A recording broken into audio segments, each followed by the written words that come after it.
মাঝি ভাই নৌকা চালায় আর দুরুদ পড়ে গুনগুনায়া। ওই নদীর মাঝে একটা মাছ মনোযোগ সহকারে ওই মাঝি ভাইয়ের দুরুদের আওয়াজ শুনতেছে। হঠাৎ এক জেলে এসে ওই মাছটাকে মেরে নিয়ে গেল। নিয়ে যাওয়ার পর বাজারে নিল, বাজারে নেওয়ার পরে বিক্রি করে। মাছটা মনোযোগ সহকারে নবীর দুরূদ শুনতেছে, আর ওই দিক দিয়া জেলে ভাই মাছটাকে ধরে নিয়ে গেলেন বাজারে বিক্রি করে। হঠাৎ করে আবু বকর বাজারের দিকে গেলেন, বাজারে যাইয়া মাছটা ক্রয় করলেন। নবীজিকে রাহমাতুল লিল আলামিনকে দাওয়াত করেছে আবু বকরের বাড়িতে নবী খেতে আসবে। সুবহানাল্লাহ। আবু বকরের বাড়িতে আমার নবী খেতে আসবেন। মাছটা কিনে বাড়ি নিয়ে বিবির কাছে বললেন, বিবি তুমি মাছটা সুন্দর করে রান্না করে তৈরি করে নাও, রাহমাতুল লিল আলামিন আজকে আমার বাড়িতে খেতে আসবে।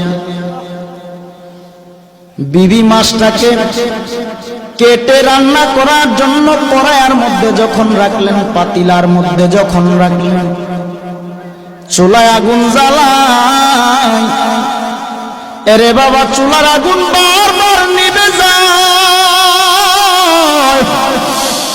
আবু বকর চিন্তা করে দেখলেন মাছটাকে রান্না করার জন্য রেডি করে আগুন নিভে যায়, চুলায় আগুন জ্বলেন।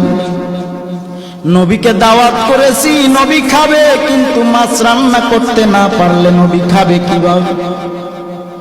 আবু বকর নবীকে দাওয়াত করলেন, রাহমাতুল লিল আলামিন চলেন একটু আমার বাড়িতে যাবেন। নবী গেলেন।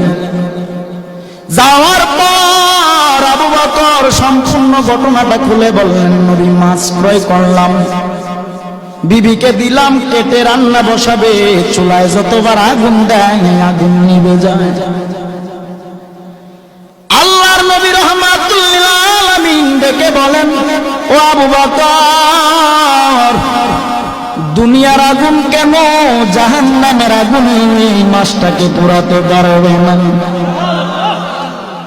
বলে কেন? নবী আমার ডেকে বলেন, ও আবু বকর,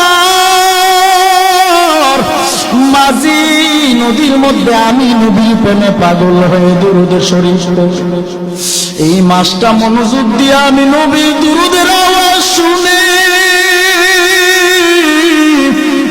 আমি নবীর বড় পাগল। এই মাছটাকে তুমি এনে কেটেছো, রান্না করার জন্য নিয়ে আসছো।